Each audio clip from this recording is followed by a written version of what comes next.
지금부터 2024년도 백화점 업계에 대한 전망을 해보겠습니다.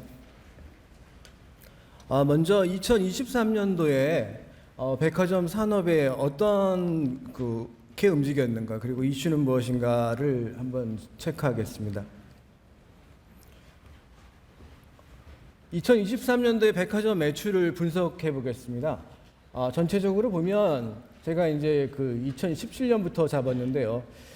2020년도에 코로나 사태로 인해서 27조 4천억 원 정도의 매출을 보이던 백화점이요.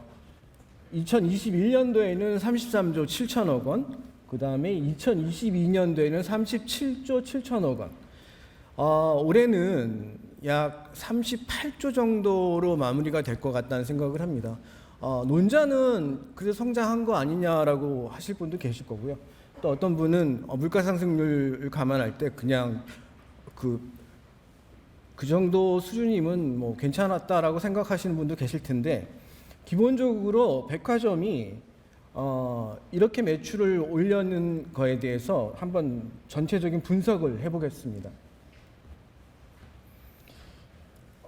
백화점 성장 추이를 보면 코로나 팬데믹 때 마이너스 40.3%까지 떨어졌다가 또 보복 소비로 인해서 77.6%까지 올라간, 이건 전년비로 하기 때문에 이게 전년비로 했을 때 성장률이라는 것은 진폭이 큽니다. 근데 제가 지금 빨간색 추세선을 나타낸 곳이 있습니다. 여기가 2022년도부터의 추세선인데요. 36.5% 성장하다가 최근에 이제 마이너스도 몇 번 거치면서 3.1% 정도로 좀 떨어지고 있습니다. 점점 성장률이 하강하고 있다는 말씀을 드릴 수 있고요. 백화점 매출이라는 것은 고객수 곱하기 고객의 객단가로 정리를 할 수가 있겠습니다. 그랬을 때 고객의 구매 건수의 성장 추이도 한번 봐야 되는데, 고객의 구매 건수의 성장 추이도 2002년도를 중심으로 점점 낮아지고 있습니다. 그 다음에 객단가 관점에서도 구매 단가의 성장 추이도 실질적으로 2002년도 이후에 2003년도에는 마이너스까지 떨어지는 상황들이 벌어지고 있는데, 전체적으로 볼 때 38조 원의 그 매출이 나올 수 있는 근거가 전체적으로 고객수와 객단가의 성장률이 떨어지고 있다라고 보여집니다. 백화점의 상품 부문별 매출 비중입니다. 맨 하단에 파란색에 보이는 것이 명품인데요. 명품은 2017년부터 계속해서 성장을 하다가 올해 약간 떨어질 것 같고요. 그 다음에 가정용품이 코로나 때 가정용품 수요가 굉장히 많았습니다. 호텔 같은 집을 짓자, 재택근무를 하는데 이러한 생각을 해갖고 가정용품 수요가 굉장히 많았는데 작년부터 올해 떨어지기 시작합니다. 상대적으로 그 수요가 어디로 가고 있는가 하면 이제 F&B가 굉장히 많이 증가되면서 식품 매장이 증가되고 있고, 또 백화점의 또 꽃이라고 할 수 있는 잡화 매장이 좀 증가하고 있는 상황입니다. 백화점 매출을 백화점과 대형마트라는 관점에서 비교를 해봤습니다. 백화점이 과연 잘하는 거냐라는 걸 생각해 볼 필요가 있을 것 같아서요. 파란색이 백화점이고 빨간색이 이제 대형마트인데요. 실질적으로 이것도 성장 추이지 않습니까? 성장 추이다 보니까 진폭은 좀 백화점이 더 큽니다만, 전체적으로 봤을 때 파란색 백화점의 매출 성장률이 대형마트보다 좀 높습니다. 왜 그럴까요? 같은 오프라인 매장인데도 백화점이 높은 이유를 한번 설명드리겠습니다.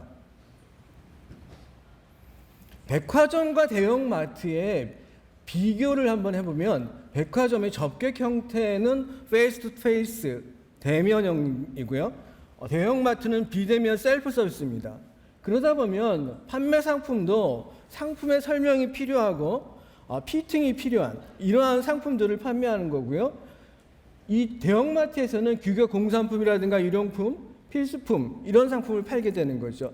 이러다 보니까 여기서 서비스의 난이도, 중심 가격, 구매 표현, 판촉 등 이 자료를 보시면 전체적으로 대형마트는 우리가 지금 쿠팡이라든가 여러 온라인 상품들을 판매하는 온라인 업체와 비즈니스 모델이 유사하다. 그렇기 때문에 최근 온라인 상품으로 온라인 구매 쪽으로 시프팅하는 게 대형마트가 컸습니다. 그러다 보니까 대형마트가 사실 좀 위기감이 나타나고 있는 거라고 판단이 되는 거고요. 상대적으로 백화점은 그런 면에서 좀 덜했다라고 증명이 됩니다. 그 이유가 무엇일까? 아마 제 나름대로의 제 논리를 한번 폈는데요. 이제 여러분들한테도 인사이트를 하나 드리려면 좀 이런 생각을 해봐야 된다고 생각했습니다. 그래서 백화점은 시류 적응성이 있습니다. 제가 이제 K 디파트먼트 스토어의 경쟁력이라고 표현했는데, 저희가 K 컬처, K 팝 이런 성격대로 한국의 백화점만의 특징이 분명히 있습니다. 아까 기조 강연에서도 분명히 말씀해 주셨지 않습니까? 상품 공급자 측면에서 글로벌 럭셔리 브랜드들이 적극적으로 국내 백화점에 출점을 하고 있다라는 겁니다. 지금 국내 백화점의 글로벌 럭셔리 브랜드의 판매는 전 세계 7위 정도 레벨에 올라가 있고요. 아까 말씀해 주신 기조 강연에서 말씀해 주신 강력한 마케팅이 그들 글로벌 패션사로부터 시작이 되고 있다랍니다. 루이비통이라든가 구찌라든가 디올의 이러한 것들이 강력하게 마케팅이 실현되고 있기 때문에 대한민국의 백화점이 그 유통 채널의 한 축으로서 가장 강력하게 이 글로벌 패션 브랜드들을 판매하고 있을 수 있습니다. 그리고 심지어 최근에는 이 글로벌 브랜드들이 우리나라 아이돌이나 영화 배우를 이제 그 앰베서더로 굉장히 많이 채용하는 것도 같은 맥락이라고 볼 수 있겠습니다.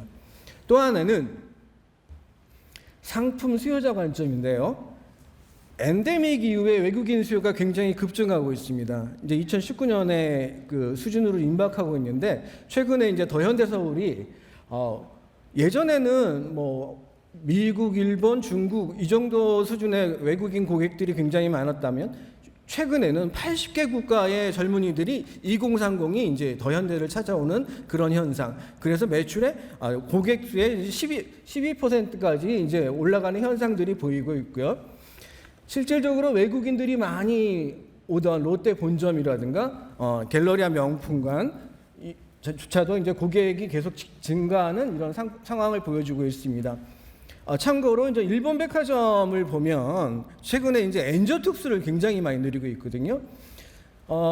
올해 예측을 해보건데 335만 명이 지금 외국인들이 구매가 예상이 됩니다. 최고점을 찍었을 때는 19년도에 514만 명이 구매를 했습니다. 이건 일본 백화점 협회의 통계인데요.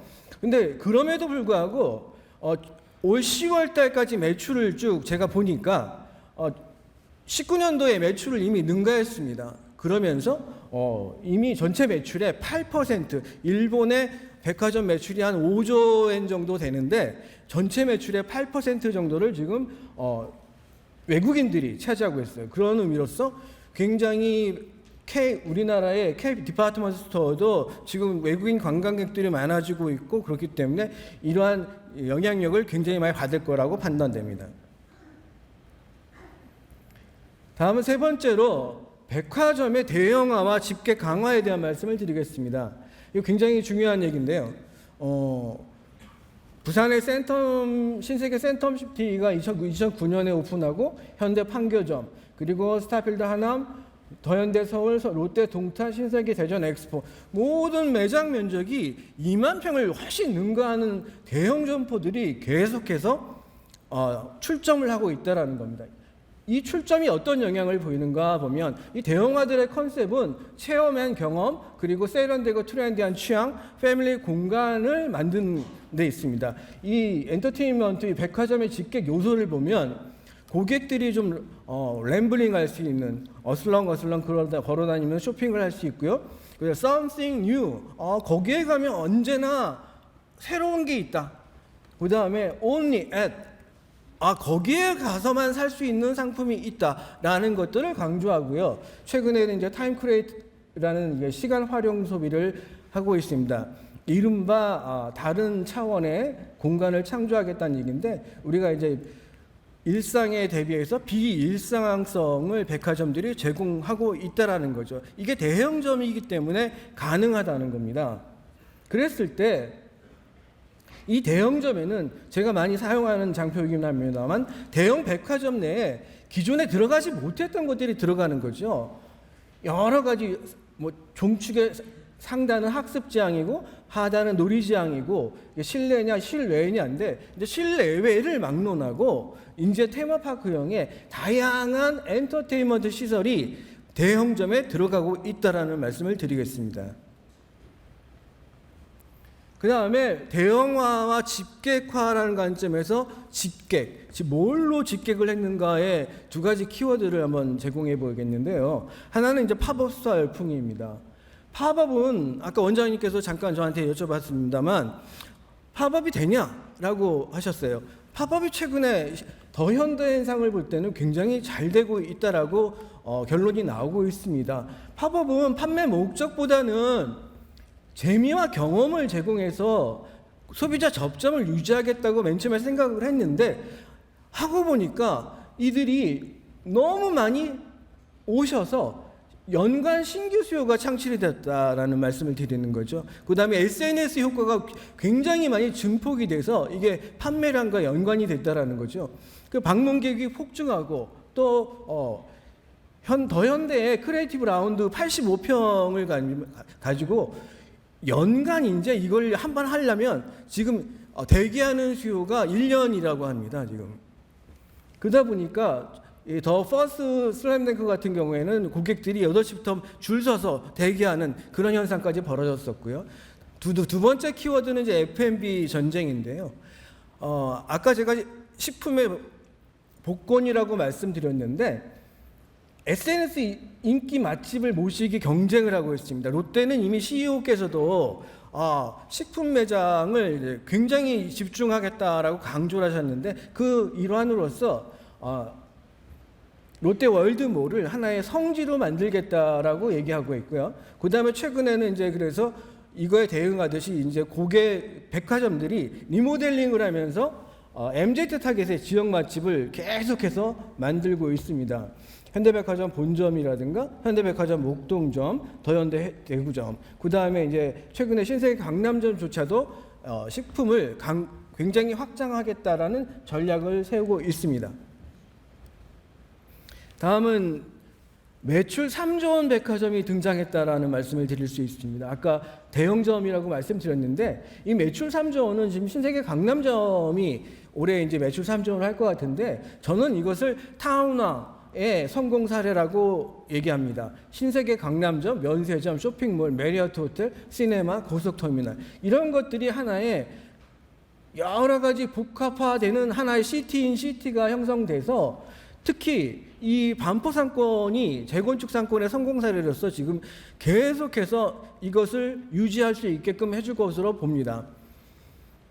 그랬을 때 넘버원 효과가 등장하는데요. 이 신세계 강남점이 이제 앞으로 무서운 것은 뭐냐면 테넌트 교섭력이 계속 강화되고 있다.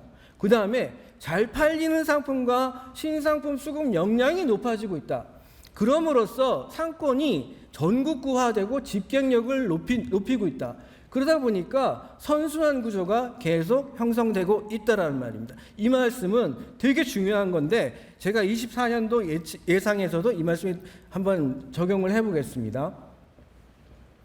다음은 이제 2024년도의 그 백화점 산업 전망인데요. 여러분들 진짜 여기에 나오는 그 빅데이터의 그 키워드들은 뭐 여러분 다 들어보셨던 건데 다 암울한 얘기만 나왔었습니다. 사실은 1년 내내 미국 연준의 금리 상승 얘기만 했고 PF 위기 얘기했고 뭐 그러고 있었는데 이 24년에 이러한 상황에서 백화점은 과연 어떨 것인가 한번 정리해 보죠. 백화점의 소비는 사실은 꾸준한 지지층이 있고 또 일시적인 지지층이 있습니다. 꾸준한 지지층은 어떤 지지층인가? 고금리의 수혜자. 지금 같은 고금리에는 이분들이 굉장히 많이 수혜를 보고 있는데 금융자산가입니다. 그 다음에 경기의 변동에서 자유로운 분들, 부유층이 있고요. 또 M세대의 맞벌이 세대가 그 소득이 1억 원이 넘어가는 그런 맞벌이 세대들이 있고, 또 부동산을 증여받은 자손, 그래서 그 안정적인 그 세대를 유지할 수 있는 그러한 그 세대가 있습니다. 그들은 백화점에 대한 구매 빈도도 높고 객단가도 유지해주는 소비자입니다. 상대적으로 일시적인 지지층은 MZ 인싸 세대들, 그 다음에 고금리에 대한 부담 세대, 경기 민감형 가계, 해외여행 선호 세대, 이러한 분들이 경기가 나빠지면 일시적으로 이제 구매 빈도라든가 객단가가 감소하고 이탈할 수 있는 상황이죠. 그랬는데 최근에 이제 문제가 되는 것은 해외여행이 본격 활성화되면서 백화점이 가졌던 팬데믹 시대에 가졌던 독점 체제가 붕괴된다는 거죠. 그러다 보니까 해외에 있는 백화점, 해외에 있는 전문점, 면세점에 아까 꾸준한 지지층 입장에서는 본인들이 가지고 있는 국내에만 국한되어 있는 상품이 아니라 더 많은 버라이어티한 상품을 위한 보완제로서의 해외 백화점, 전문점을 이용하게 되는 거고, 이쪽의 일시적 지지층에서는 엔화 약세 같은 것들을, 특히 엔화 약세가 굉장히 중요하다고 보이는데요. 2008년의 재래라고 저는 생각합니다만 대체제로서의 해외 백화점, 면세점을 이용할 것으로 보입니다. 그래서 전체적으로 백화점 매출이 흐림으로 제가 판명을 했고요. 또 하나의 그 키워드는 더 larger, 더 more에서 더 greater, 더 more라는 키워드를 제가 추출해 봤습니다. 제가 2015년도에 이 자리에서 더 larger, 더 more 현상을 얘기했는데, 신세계 센텀 이후에 현대 판교점, 아까 대형점이 등장했다고 그랬지 않습니까? 그들이 단기간에 지역 넘버원 점포가 됐습니다. 그럼으로써 주변 확장, 상권을 확장했고 또 기존 경쟁점을 다 죽여버렸어요.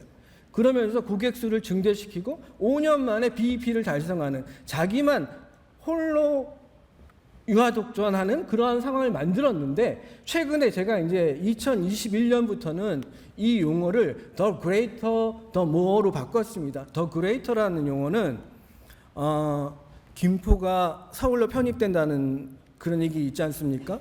그 주변의 작은 도시들이 그 메트로폴리스 형태로 바뀌는 것처럼 편입되는 현상을 얘기하는 거거든요.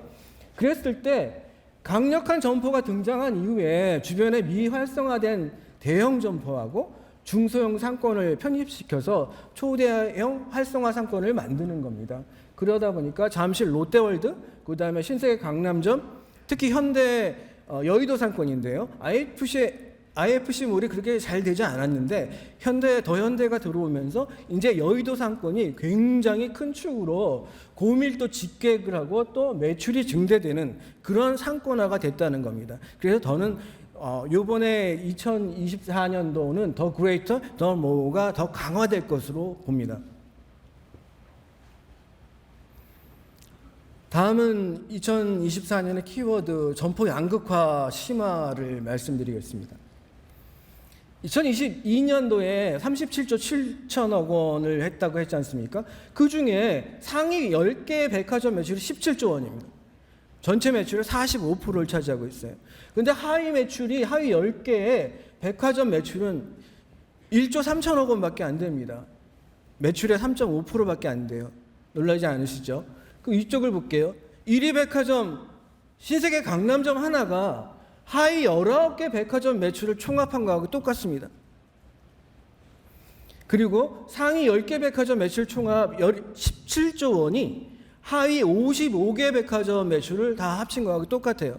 아까 제가 말씀드렸던 대형점이 얼마나 지금 강력한가를 보여드리는 겁니다. 그랬을 때 어떤 문제가 발생할 것이냐. 지방 백화점의 구조조정 이슈가 굉장히 중요한 문제로 떠오른다. 2024년도에는 이게 백화점 경영진들의 머리를 굉장히 아프게 할 겁니다. 왜요? 영업이익이 감소하고 운영비가 증대하는 상황에서 지방점을 운영한다는 것이 쉽지 않을 거란 판단이 되는 거죠. 1위 백화점 신세계 강남점이 19개의 백화점을 매출이 같다고 했지 않습니까? 매장 면적으로 보면 약 6배가 우측의 하위 19개 백화점이 넓어요. 그러면 거기에서 일하시는 그 분들 숫자도 엄청나게 많을 수 있지 않겠습니까? 특히 백화점은 어떤 문제가 있냐면 백화점은 수수료 매장이지 않습니까? 수수료 매장이기 때문에 파견 사원도 굉장히 더 많을 수밖에 없다라는 겁니다. 그러면 백화점만의 문제가 아니라 이건 거래선의 문제가 되기 때문에 지방 백화점의 문제는 거래선한테도 굉장히 치명적일 수밖에 없다라는 말씀을 드리는 겁니다.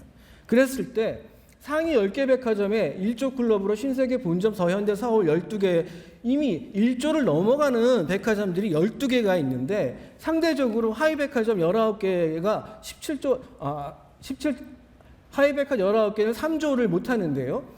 실질적으로 보면 여기에 나온 백화점들 보면 다 지방 백화점이거나 수도권에 있는 백화점 중에 대형 백화점이 들어옴으로 해서 경정에 열의가 된 백화점들, 이러한 백화점들이 여기에 들어간다고 말씀을 드릴 수 있습니다. 이것이 양극화로 인한 지방 백화점의 구조조정이 굉장히 큰 문제가 되지 않을까. 이미 여기에는 롯데백화점의 많은 백화점 같은 경우는 세일즈 앤 리스백이라는 에서 이미 판매를 하고 임대를 들어가는 상황이 됐는데 거기에서도 임대료에 대한 부담들이 굉장히 커질 수 있는 점포들이 많다라는 거예요. 다음은 이제 마지막인데요. 이러한 대형점이라는 관점에서 봤을 때 올해 내년이죠. 내년에 가장 핫하게 떠올 수 있는 그 경합지는 어디인가? 수원입니다. 스타필드 수원이 연면적 33만 평방미터로 다음 달 12월 달에 오픈을 하게 됐는데, 그랬을 경우에 롯데몰 수원이라든가 AK 수원, NC 수원, 상권 내 경쟁 점포들이 굉장히 부담을 느낄 수밖에 없는 구조가 될 거고요. 그 다음에 광역 상권에 있는 갤러리아 광교조차도 부담을 느낄 수 있는 상황이 될 겁니다. 이 상황은 신세계가 최근에 굉장히 강렬하게 도발을 하고 있습니다. 부산에서 센텀시티를 성공적으로 안착을 시켰고요. 그 다음에 대구에서 대구 신세계를 성공적으로 안착을 시켰죠. 그래서 현대가 매출이 반쪽이 났습니다. 부산에서는 롯데를 완전히 바보로 만들었고요. 그 다음에 또 대전에서 또 오픈을 했지 않습니까? 그러다 보니까 대전에서도 또 롯데가 매출이 굉장히 안 좋아지고 갤러리아 매출이 안 좋아졌습니다. 이 신세계가 얻은 교훈은 뭐냐? 대형점 1번점, 상권이 좋은 곳에 대형점 1번점으로 가면 성공한다는 성공 방정식을 가진 거예요.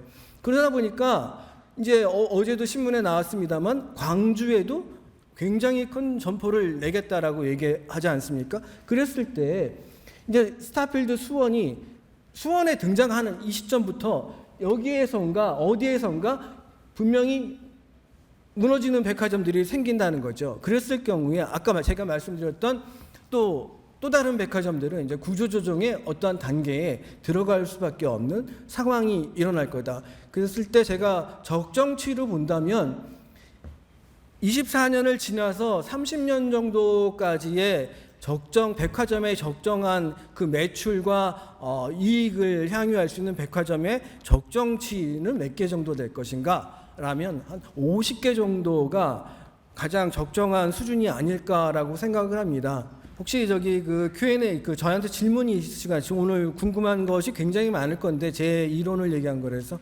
혹시 궁금한 게 있으시면 저한테 연락 주시면 언제든지 제가 잘 설명해 드리겠습니다.